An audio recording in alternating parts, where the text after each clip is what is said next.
Okay, perfect. Perfect. So, hi everyone. My name is Kim. I am a registered dietitian, nutritionist, and diabetes educator. I'm located in Florida, and I want to really welcome everyone to fiber-filled summer recipes to help manage diabetes. So, I will be passing it on over to Zoe, and as I mentioned earlier, Zoe is also a registered dietitian and a good friend of mine, and I'll let her introduce herself to you. Hi, everyone. As Kim said, I'm a registered dietitian and culturally aware certified diabetes care and education specialist located in Orange County, California, where it is heating up.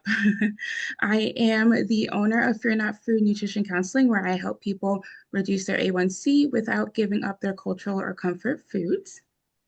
And now I'm going to introduce our intern and chef extraordinaire, Holly Mitchell. Holly started her nutrition journey by attending and completing a culinary arts program in London. She's a trained chef that also has a passion for baking. Holly recently completed her master's in nutrition and dietetics at MSU Denver in Colorado. She's now in her dietetic internship working really hard toward obtaining the required 1,000 hours of supervised practice to become a registered dietitian. Her top interests right now are sports nutrition and family nutrition. Holly currently lives in northern Colorado with her partner and three children.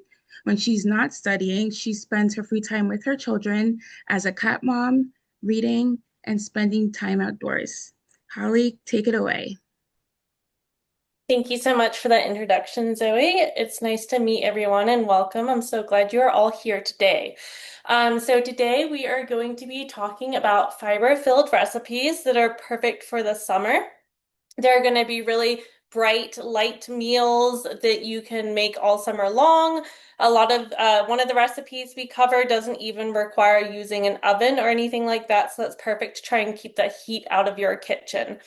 So I want to focus on fiber and flavor, but also I want to think about being budget friendly as well, as that is a big thing for a lot of us.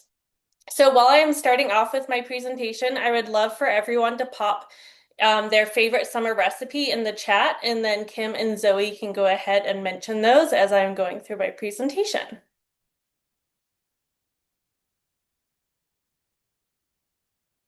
So, as Zoe said, my name is Holly. I am a dietetic intern and I have my master's in human nutrition and dietetics from MSU Denver. I also attended culinary school in London, so I am a trained chef, and I really enjoy being able to blend the science of nutrition with real life, approachable cooking. I live in Colorado and I have three kids, so I definitely understand the need to be able to make quick and easy, but also nutrient dense meals that are cost effective. So I know I can't see any of you, but I want you to, in your head, raise your hand if either you have diabetes or you know someone with diabetes. So right now, 38.4 million Americans have diabetes, which is roughly 12% of the population.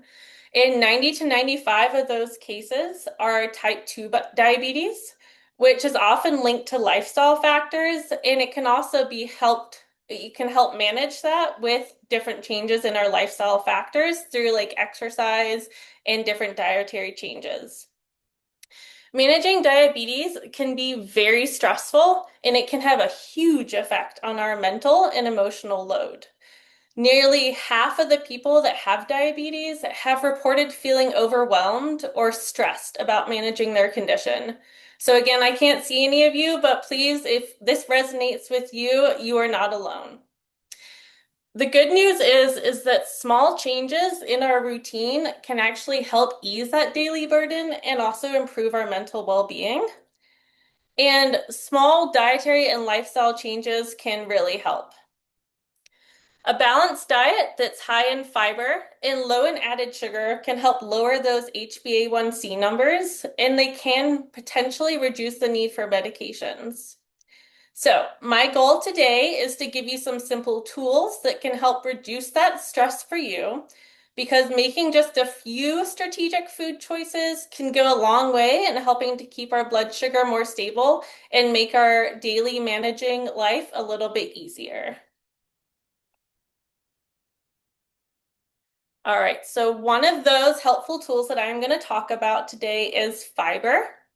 Fiber is a type of plant-based food that our body doesn't digest, which sounds kind of weird that we're eating something that our body doesn't digest, but in us not digesting it, that's where it has so many health benefits.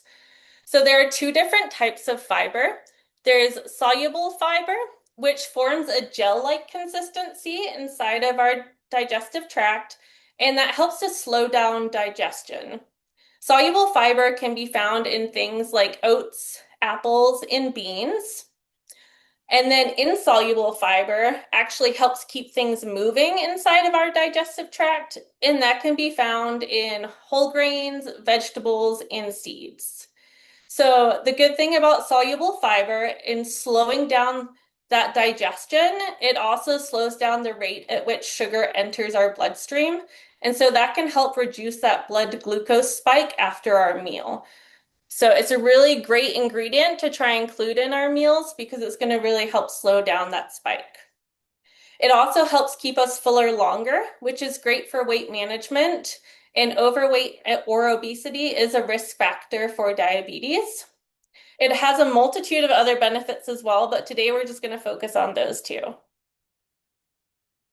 So the recommended intake is around 25 grams for women and 38 grams for men. And if you're over the age of 51, it is going to be a little bit lower, and it's 21 grams for women and 30 grams for men.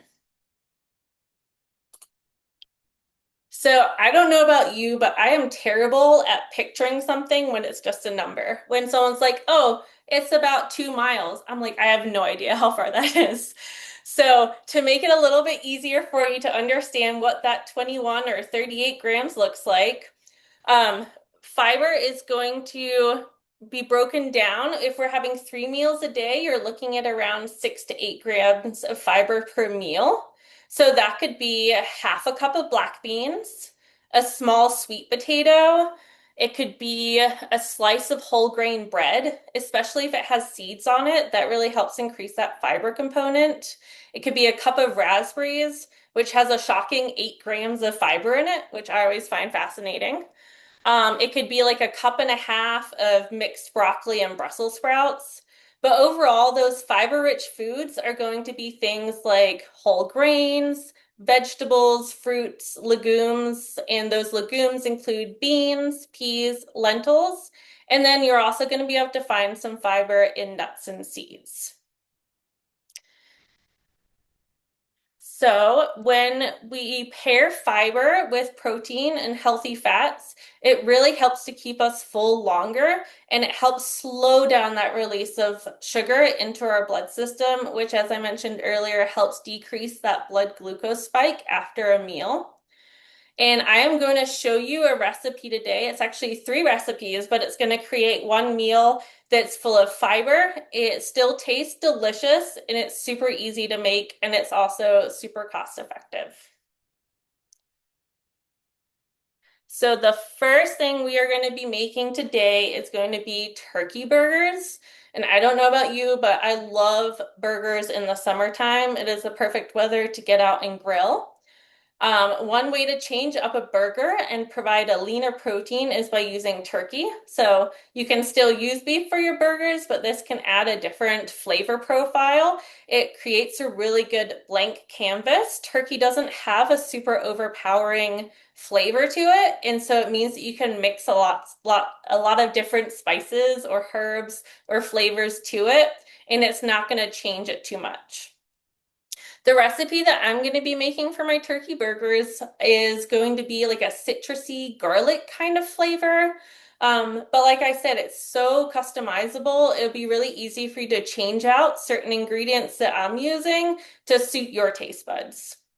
So you can play with different seasonings like garlic or cumin. You can add different herbs. You can add fresh herbs or dried herbs.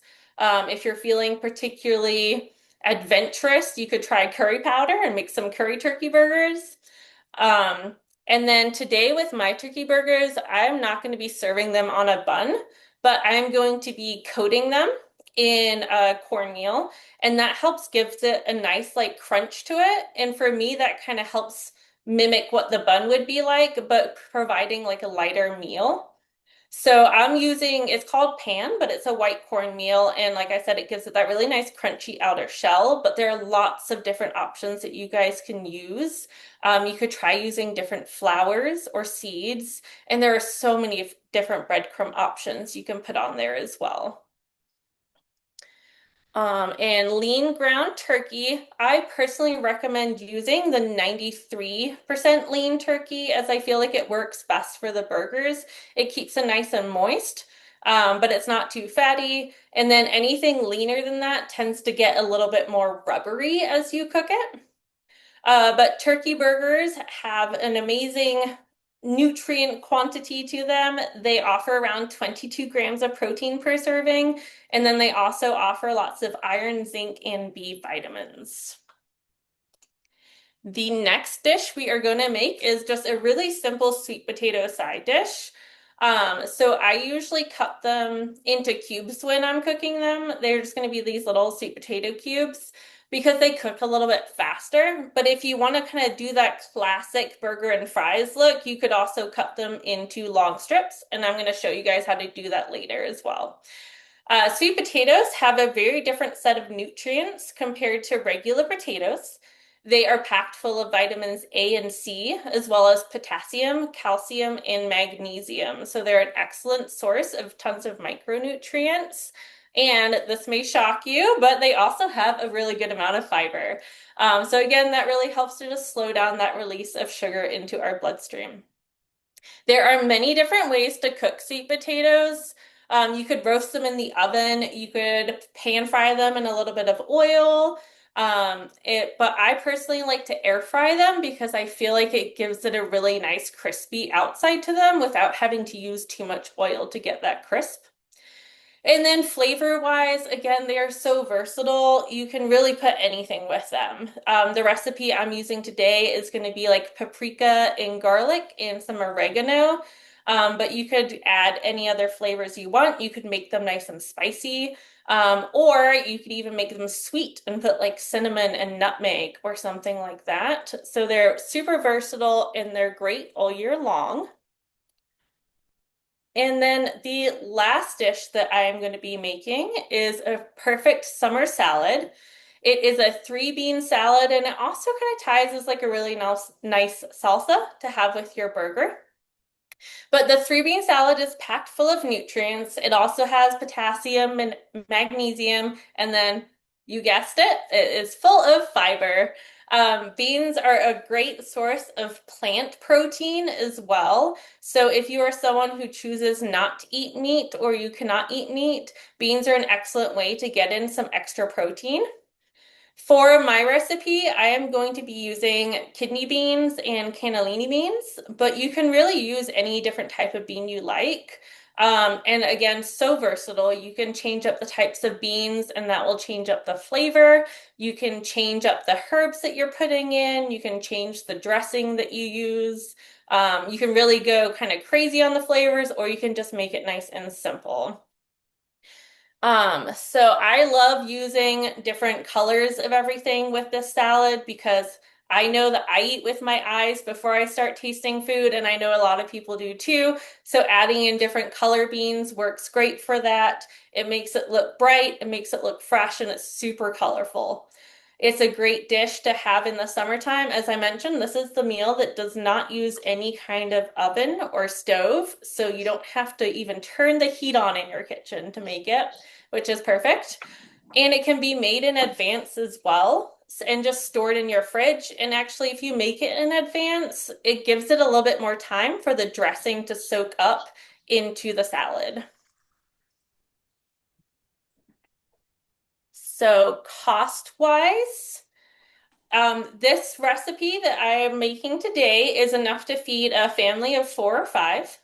And it is super affordable. The turkey burgers right now where I live, I think it's around like 4.69 for a pound of turkey, compared to beef, which is around $9 something. So again, it's a really cost-effective option.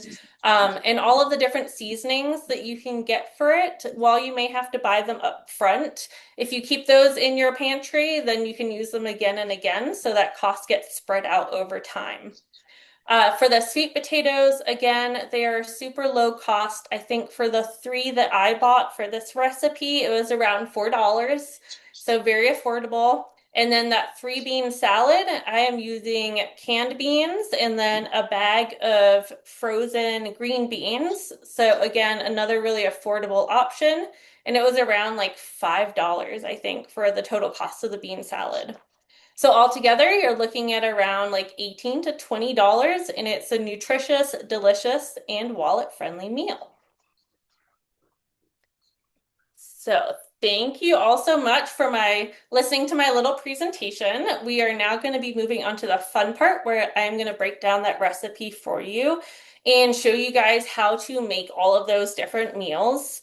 I hope that you are able to pick up a couple of different ideas maybe from what I've already said. But Zoe and Kim are going to be monitoring the chat box. So if you guys have any questions, please go ahead and put those in there. They are going to be fielding them to me while I am going through the cooking process. So I will be able to answer the ones I can, and anything that I cannot answer, I know that they would be happy to help you guys. So I'm just going to stop sharing my screen and set up my camera real quick, and then we'll get started. All right, perfect. So while you are doing that, I will go ahead because you asked the question in the beginning. What is everyone's favorite meal? So I just want to Yes. read some of the comments. So I put anything watermelon because it's hot and watermelon Yes. is 90% water. Zoe put tomato cucumber salad. Ooh, Debbie that sounds good. chicken salad, and Sylvia put pico de gallo, if I'm saying that properly. So those Nice. are some of the favorite foods. And also I wanted to address one thing. Someone had asked in the comments section, and I'm going to go ahead and address it. And this is just a friendly reminder for anyone that does have any questions. Please feel free to drop them in the comments section. Remember, Zoe's a chef. So if you guys need chef tips, I have been watching Chopped for like the last 3 to 4 weeks. So I have so many questions every week when I meet with Zoe. But someone wanted to know, what is zinc good for? So basically, zinc is a micronutrient, and it is very important for our immune health. It is also very important for wound healing as well.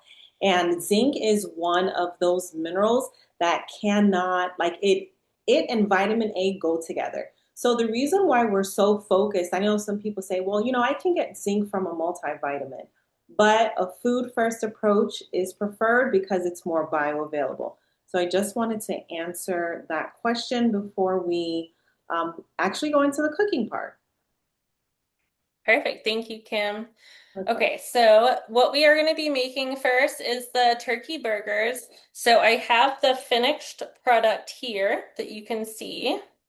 So these are what they are going to look like. I personally like to make the more chunky turkey burgers if I am making them without a bun, because I feel like they feel more substantial when I'm eating them, so it doesn't feel like I'm missing the bun component. Um, so all of the ingredients for the turkey burgers, and you guys will be getting handouts at the end, the recipe cards, so that you will be able to make these recipes at home. But for the ingredients for the turkey burgers, you are going to need an egg, and you are going to need some of this white cornmeal that you can see here. So the egg and the cornmeal help create more of like the burger-like consistency so that the turkey stays together. It adds like a little bit of fat in there, but then it also just, if you don't combine it like that, it's going to start to crumble and fall apart. So it really helps bind it and keep it together. So these are all of the different seasonings that I put in my turkey burgers.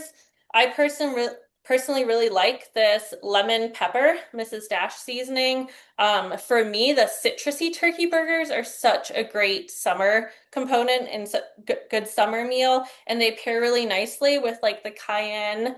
If you guys can see that. And then I also use a little bit of coriander seed. And again, it just kind of creates like a very citrusy, herby flavor that's super light, very fresh. You can absolutely do any kind of combination of spices, and I would even encourage you guys to play around with spices. That is something that I have done throughout my life, and it's a great way to kind of learn different spice combinations. So be playful with it, get creative in the kitchen. But you can also, if you don't feel like being creative, you can look up different recipes online and kind of see what combinations that they are using. And then that way, you can use that as like an idea moving forward and know what things pair well together. Um, so spices are also a really great way to add flavor to a food if you have to limit your salt intake. As you notice, the Mrs. Dash that I used is a salt-free one. I do add in a little bit of salt to mine, but again, it's a great way if you're adding flavor through spices and herbs, you don't necessarily need to add as much salt into your foods when you're making them at home. So there are also plenty of different spice combinations that you guys can use and play around with those. But it's super easy. And like I said, that turkey is a very blank canvas. So you really can't go wrong with what spices you're adding in there.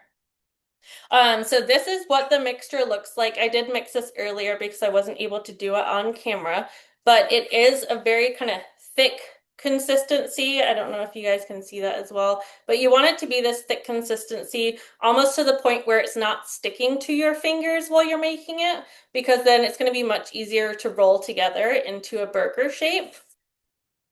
And then once you roll it into that burger shape, you are going to end up with these guys. So this is what it's going to look like once you roll it into that shape. And like I said, I tend to make the slightly thicker burgers. I will mention that as you cook the burgers, they do thicken up. So if you want them this kind of thickness, then make them a little bit thinner before you put them in the pan. Um, so when you're making the burgers to coat them, as I mentioned, I use this kind of pan, which is a white cornmeal. I like to use it. It adds like a really nice crisp consistency. I'm cooking my burgers in a frying pan with a little bit of oil, but this just adds that nice crispiness. Now, you can absolutely go ahead and use any other kind of breadcrumb.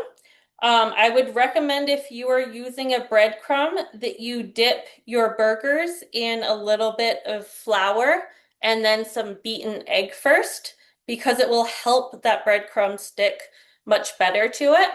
So that's something to keep in mind in the future. But to coat them, it's super easy. You're just going to dip them in there, get off any excess, and then that's going to help it crisp up and also prevent it from sticking in the pan itself. And I can do one more for you guys. So you're just gonna roll it around in the cornmeal, make sure it's all covered, and then dust off any excess. And that's gonna help get a really nice crisp burger. And then those are ready to cook. I have a question. Could you Yeah, swap out absolutely. the cornmeal for almond flour? Because I know a lot of people use almond flour. Would that work? Yes, absolutely. I think the almond flour would be like pretty similar to the cornmeal in texture. So I think that you wouldn't even need to like flour an egg for that one. You could probably just get away with just using almond flour. There are lots of different things. If you don't want to use breadcrumbs, you could use almond flour, you could do oat flour. Even just putting like a little bit of flour on it can help add like that nice crispy outside layer to it. That's a really great question. And then for that turkey, as I mentioned earlier, you can use beef for your burgers. There's absolutely nothing wrong with doing that. I personally like making turkey burgers. Especially I have three kiddos at home, so I am definitely watching my pennies when I am going shopping, and turkey is such a cheap option right now. And it still adds a really nice flavor, and again, like it's so versatile. But while you guys are cooking your burgers, just make sure that you are getting them to that 165 temp before you finish cooking to know that they are done. And then, like I said, I usually cook mine in a little bit of oil. I actually use an extra light olive oil for cooking in because it has a higher smoke point. So it's less likely to burn in the pan when you are cooking the burgers. If you're using an extra virgin olive oil, there's a better chance that it could burn, and then it might add a slightly bitter taste to those burgers. So that's another thing to consider. But that is our turkey burgers. Yum, they look good. Thank you. They look probably better when they were fresh off the stove, but they're still going to taste really delicious. My kids are excited to eat them later today. I All do right. have a question. You were mentioning when you were, giving the speaking part of your presentation that Hmm. someone can use seeds to coat the burger. Like, Yes. would that be grounded? Would it be whole? Would it be sesame, pumpkin? Yeah, so I would say it depends on the seed as to whether you want to do it ground or not. So if you're using something like flaxseed, then that's fine as is. But if you're using like sesame seeds or something like that, it might be nice to kind of mix a couple of different seeds together and then either grind them, or if you have one of those small blenders, you can kind of blitz them a little bit in the blender to help break them down a little bit. And so they'll be finer when you're coating them on the burger. Nice, thank you. Yeah, of course. So then next we are going to be moving on to our sweet potatoes. So this is the final sweet potato product. So they have a really nice crispy outside to them. They're super easy to make. Um, And like I said, I use mine, cook mine in the air fryer just because I feel like they add like an extra crispiness to them, and you don't have to put on as much oil when you're making them. But you can absolutely cook them on a pan on the oven, or in the oven. I think you could even grill them outside on the barbecue if you feel like it too. So again, so versatile, so many ways to cook them. I just made mine super simple. We have put salt in there. I put some pepper in there. And then I did a little bit of paprika. I did a little bit of oregano. And then I also did some garlic. And I like to try and tie in all of my flavors that I have on a plate. So I usually try and use like one ingredient throughout because then it helps kind of combine them all together. So that's one way to think about them. So for the sweet potato, I was going to show you how I chop those up.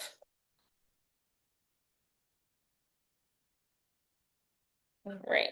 So I have already peeled the sweet potato. But once you've peeled it, I always like to top and tail them. I feel like the ends always have like nasty little black parts. They don't really look as good, and they are sometimes a little bit more fibrous.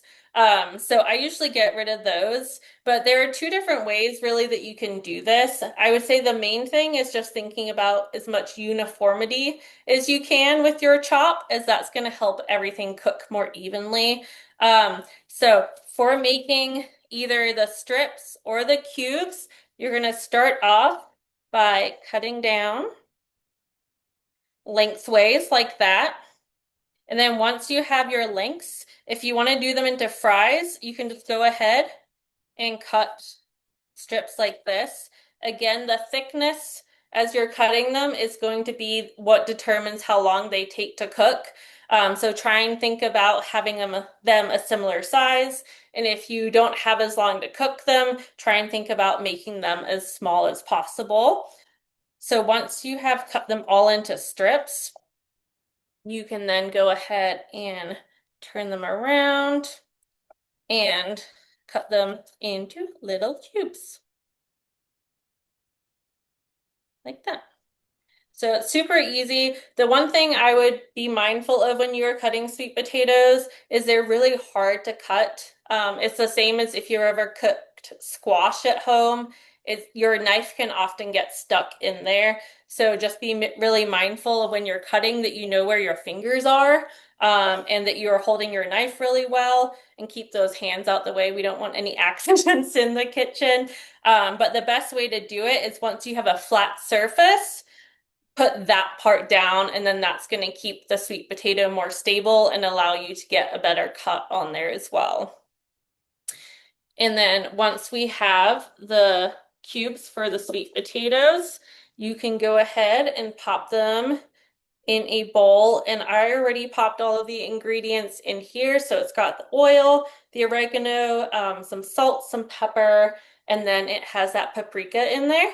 And then I usually just mix mine around like this and toss them in the bowl. But you want to make sure you're getting a nice even coating on there. Otherwise, you're going to take a bite of a sweet potato and it's going to taste like straight up salt, and it is not going to be good. So make sure those are switched around. And in terms of oil, I don't know how well you can see in here, but you just want to make sure that each potato has like a good sheen to it from that oil. Otherwise, you won't get that really nice crispiness when you're cooking them in the air fryer. So that is what I do with those. And like the turkey and the burgers, it's super like easy to play around with different seasonings for sweet potatoes. I kept mine super simple. You can even go more simple and just do garlic. You could do like garlic and onion. You could do something with herbs on there. I would, if you are thinking of adding fresh herbs, I wouldn't add those until right at the end of cooking them because they might burn in the pan that you're cooking them in or in the air fryer. And then the most controversial thing about sweet potatoes is, do you do sweet or do you do savory? I personally am a savory sweet potato person, but I would love to know if you are a sweet potato person and you like your sweet potatoes with sugar and cinnamon, go ahead and put a number 3 in the chat. And if you're a savory person like me and you prefer them with like garlic or oregano or something like that, go ahead and put a number 8. I'm really curious to see what the balance is between savory and sweet here. And then Kim, once you have a tally, go ahead and let me know what everyone's leaning towards. Um, but yeah, those sweet potatoes, super easy to make. If you want to even prep them in advance, you can. You can just store them in some water with a little bit of lemon juice before you cook them so that you can get ready for that summer barbecue that you're having. And yeah, really easy recipe. The next recipe that we are going to be making is the 3-bean salad. So Oh, for the 3-bean, oh no, yeah. no, no, my bad. I was saying we have a lot more eights than threes for sure. Oh, really? Okay. That's interesting. I feel like I come across like half and half, so I'm always curious, like, are people sweet potatoes or are they savory sweet potatoes? All right. So for that 3-bean salad, we have, it's a very easy recipe. Again, this is like something that you could have most of the ingredients in your pantry at all times or your freezer. And then if you're running behind or you suddenly are like, oh my gosh, I don't have a recipe to make, this is one of those things that you can quickly whip up. Um, so for the salad itself, the main components, so I use cannellini beans, dark red kidney beans, and then I use, I think they're called French style green beans, but they have like a nicer cut to them. Um, I just used canned beans and frozen beans. As I mentioned, I have 3 kiddos, so thinking about my wallet when I go shopping is a must, but canned beans are fantastic. I usually try and aim for the low sodium beans because I like to be able to add in my own salt to them. And then again, those frozen bags that you steam in the microwave are amazing. They're a miracle, whoever came up with that idea. You've saved me so much time. So that is going to be your basis of the three bean salad.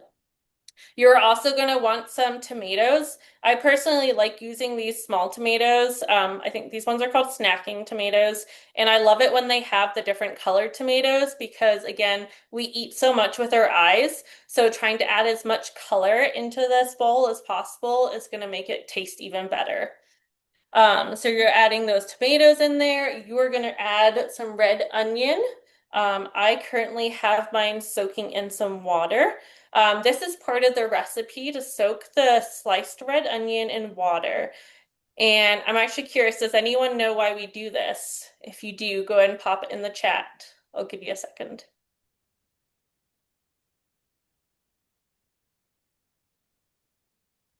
Nothing yet. Nothing. Okay, so we slice up the red onions and pop them in some water because it helps leach out some of the sulfides that give it that really, yes, well, makes less bitter. Exactly. Yeah, so it takes away some of that like overly powerful onion flavor. So when you are eating just raw onion, especially in a salad like this, you don't want to be biting into a raw onion. So soaking it kind of brings down that flavor a little bit, and it also softens the onions just a little bit.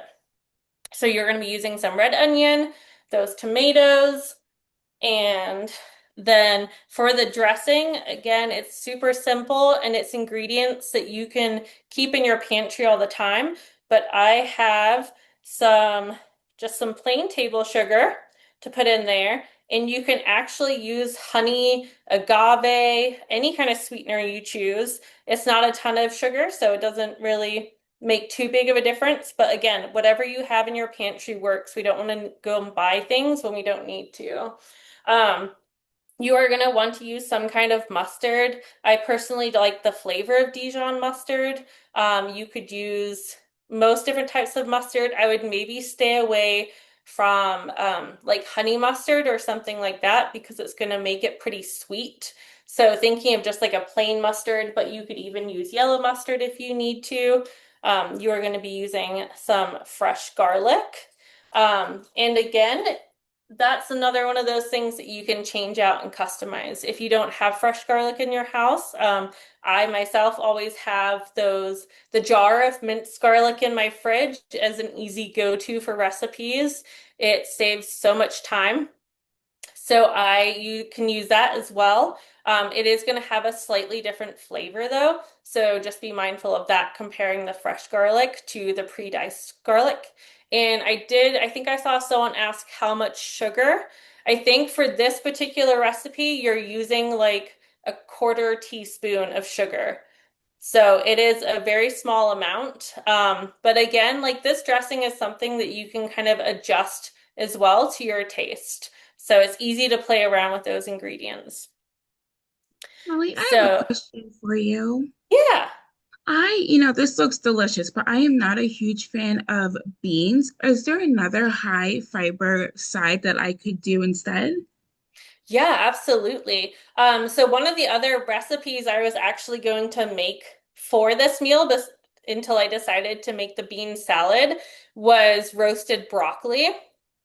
Broccoli has like a ton of flavor in it, and I personally find that roasting it adds a completely different flavor and texture to what most people are used to with broccoli. So for that, I usually just coat the broccoli in some olive oil, a little bit of salt and pepper, and a little bit of garlic powder, and then you just roast it in the oven for probably about like 40 minutes. But it gives it like a little crispiness that you wouldn't have, and that's another really high fiber meal that you can have on the side. That sounds awesome. Thank you so much. Yeah, of course. And then, yeah, so once you have your ingredients for the beans, I make sure that I strain them and I also rinse them because I feel like when you look at the bottom of the can, it looks kind of nasty. And I just like to get all of that stuff off it. So I give them a little rinse, I let them dry. You don't want too much water. The green beans I microwave, and again, I drain those to make sure that there's not too much water coming in. And then you're going to add your tomatoes to it. So you add those in there. And then you're going to add your onion. I just have to take that out of my water. And again, this is one of those recipes where it's so versatile and it's so customizable. If you don't like onion, you could try something else. If you don't like tomatoes, you could put something else in there. And then for the dressing, you can change it. If you don't have time to make the dressing, you could use a dressing that you already have in your fridge and add that on there. And that's gonna just make things easier for you in the long run. All right, so then you're just going to mix everything together. The thing I am always mindful of when I am mixing beans is how squishy they are. So make sure that you don't over mix them or mix them too roughly. You kind of want to just like fold it in on itself, and then you're not going to get squished beans and mush in a bowl because no one wants to eat that. All right, so you give it a good mix. And we are going to set that aside for a second. So for the dressing, my little trick for you guys, my little food hack, as my daughter would call it, is to use a jar for your dressing because it's so much easier to mix. If you just use it, you can put the lid on, shake it up, and your dressing's ready to go. So in here, I have put olive oil, and then I have some white balsamic vinegar. It's equal parts vinegar as it is olive oil. You're going to put a little bit of the mustard. You're going to put some garlic, your sugar, and some salt and pepper. And that's basically all it is. It's super straightforward. It lasts really well. And if you already make it in your jar, you can store it in your jar too. So make sure your lid is on nice and tight, and then you are literally just going to shake it.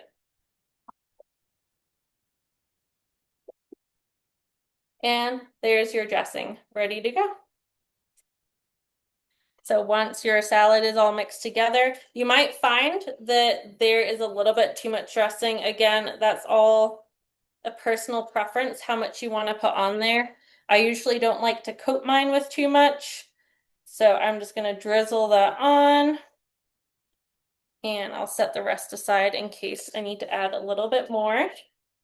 And then again, just be really careful with those beans. The more liquid that they are around, the more chances they might get mushy. So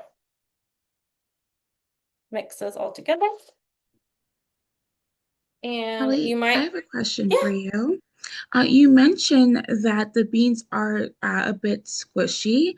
How do you play yes. around with the texture in that salad to keep it interesting? Yeah, absolutely. So the onion helps add like a little bit of a crunch to it. And then I have the tomatoes in there as well to add a crunch. If you want to adjust the texture even more, you could add some diced celery. You could add you could even do like a refined dice of carrots too to add like another color in there but add that little crunch. So you can kind of just play around with adding like different vegetables. And I would just think about how big you are cutting them because you don't want to have giant um, chunks of carrots in there if that is something that you are adding. So thinking about that nice fine dice. I did see Ian, bell peppers would be nice too. Absolutely. Yeah, bell peppers are one of my favorite vegetables that I cook all the time. So that would be great in there. And then that would also add a lot of color because you could use red peppers, you could use orange, or you could use yellow. So again, you can make it nice and bright and colorful and then add a little extra crunch to it. Thank you. Yeah, of course. But yeah, so that is that salad for you. It's super easy and straightforward, and most of the time it is just using ingredients that you might already have in your pantry. So it can save you a lot of money. But you saw how easy it was. You don't have to put the oven on. You don't really have to do much except mix everything together. And then making it in advance, you can even let those flavors soak up a little bit more, which is going to make it taste even better. And then at the end of it, you end up with a delicious summer meal that's super colorful, super flavorful, and it's really high in fiber and super nutritious. Nice. This is great. I'm actually, the reason I have my phone up is I'm actually live streaming this to TikTok. So, so for individuals over in TikTok, they saw the whole entire presentation live. You did a great job, Holly. So I just Thank you. want to remind everyone we have a few minutes left. If you have any questions or comments, go ahead and put them in the chat now, and Zoe will get to them. Yeah, please ask any questions you have. I did also include my email address on the recipes. So if you do have any questions about any of those recipes, please feel free to reach out. I'm happy to answer those for you. I did see a question pop up about different vinegars. Was Yes. that for the dressing? Yeah, absolutely. So you can, of course, use different vinegars. So the one that I used is this fancy one that my mom bought me. Um, but it is a white balsamic vinegar. It's a little bit sweeter, but it has like a really nice flavor to it. You could easily use a white wine vinegar. You could use an apple cider vinegar. If you're going to use like a dark balsamic vinegar, I would maybe go half and half with dark balsamic and like a white wine vinegar or something like that, just to cut it a little bit because the dark balsamic is going to be pretty sweet. So it might be a little too overpowering if you do it all with the dark balsamic. Thank you for Any other answering that. questions? Yeah. Ian wants to know how long these foods stay good in the fridge as leftovers. Yeah, absolutely. So I would say for most of them, probably around like 3 to 4 days. It depend. I make sure you store them in like an airtight container. I don't think leftovers unfortunately last that long in our house because again, I have three kiddos. So the but yeah, the turkey burgers and the sweet potatoes last really well. The bean salad, I would say maybe more like 3 days. It can get a little soggy after a while. So if you are kind of nearing the end of that 3 day period, you could kind of add like some more crunchy vegetables to it just to kind of like juice it up a little bit, and add in those extra flavors right before you eat it. And then the sweet potatoes last really well. And if you want to get those a little bit more crisp before you eat them, you can put them under the broiler for just like a couple of minutes, and that will help get that crisp back on there before you eat them. Nice. I do have a personal question. Yeah, of course. Oh, Did someone have something to say? You can go ahead first. Okay, guess not. So, my question is, I know you peeled the sweet potato. yes. Your presentation was talking about, fiber. And of course, the sweet potato definitely does have fiber on it. I'm just wondering if we were to wash the sweet potato, of course, because I'm no chef. I just watched Chopped. Um, how different would the texture be with like the seasonings and all of that if I left the skin on? It wouldn't change it too much. I would say the only thing with sweet potatoes, um, is you'll just want to give it a really good scrub because I feel like they have more like of like the nasty bits on them than regular potatoes do. I know often when I get sweet potatoes, they'll have like little holes in them where they've like potentially been eaten a little bit. Or just like they have the roots coming off of them. So just make sure you're giving them a really good scrub and then trying to cut out any of those like little bits that don't look like you want to eat them. But you can absolutely leave the skin on. That's not gonna affect it too much at all. Okay, perfect. Perfect. And Holly, I had a semi-comment question and then a question.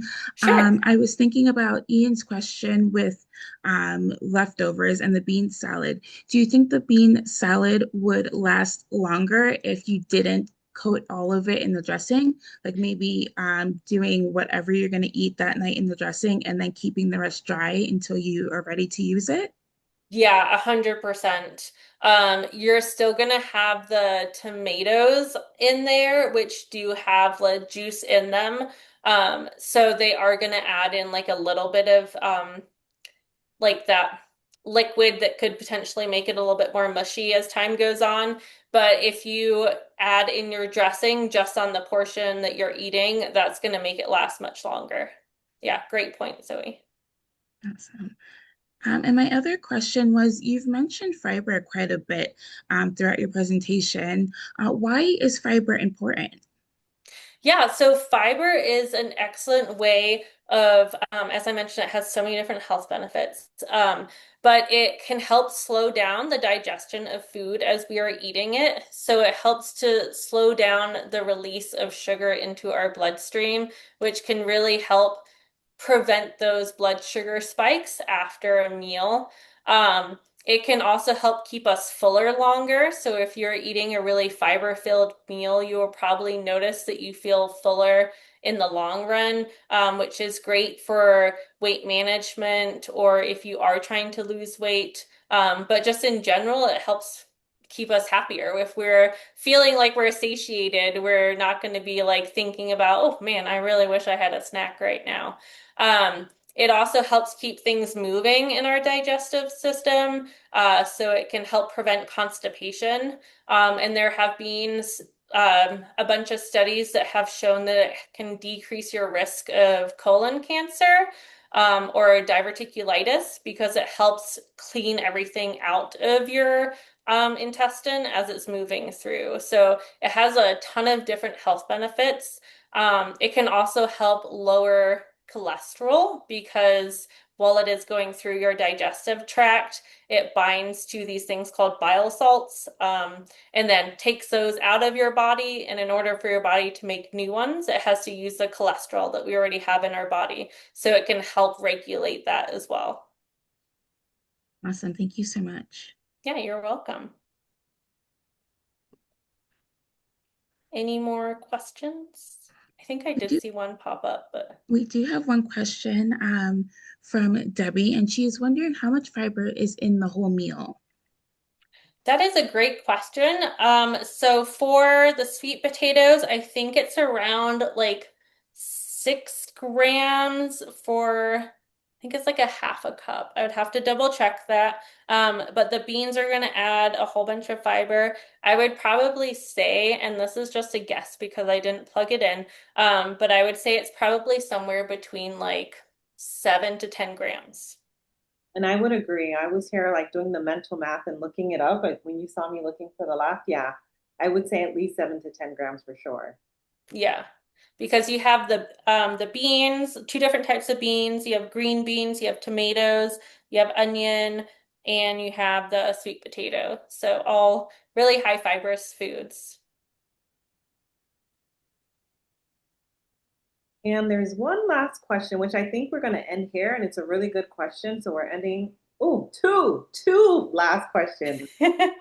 Someone wants to know any fiber-rich dessert recommendations to top off the delicious meal, because you have to end with something sweet. Yes, absolutely.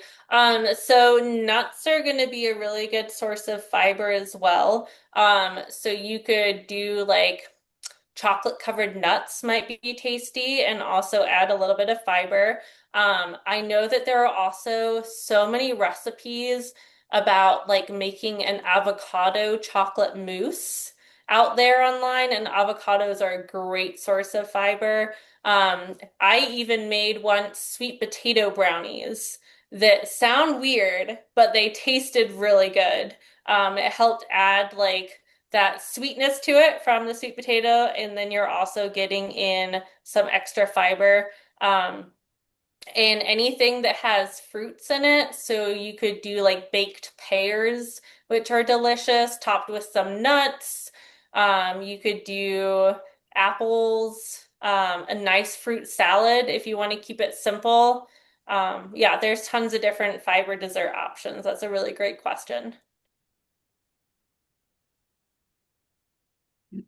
And the last question is, are there any carb-friendly recommendations for bread if you don't use cornmeal or for the coating? And I can Yeah. Oh, go so ahead if good. you like. Oh, yeah, I was just gonna say, I think doing something like Kim mentioned using almond flour. So that's gonna be a lower carb option for coating with it. You can even find like whole grain breadcrumbs. You can even make your own whole grain breadcrumbs if you want to, or doing like a combination of nuts and seeds on the outside. You could like crush up some macadamia nuts, and coat it in that. So yeah, there's plenty of different options. You just have to get a little creative with it. I think those are great examples. I love the nut idea. I think that would add really great flavor and healthy fats to the meal. Yeah, of course. All righty. So thank you guys, everyone, for coming to our fiber-filled summer recipes webinar. In the next 24 hours, you will be getting the recipe card. So definitely check your email. And if you have any questions, don't hesitate to just reply to the email that I sent out today and even yesterday. Thank you so much. We're ending right on time. Have a great day, everyone. Bye-bye. Thank you, everyone.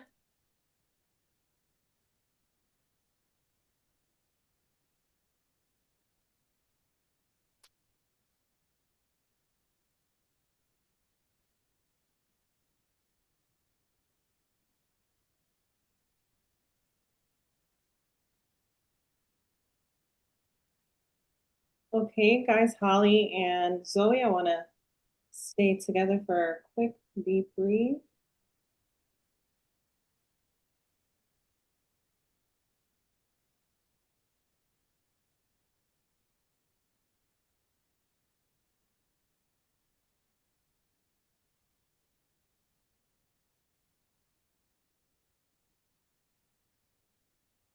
Okay, Holly, you have a natural talent.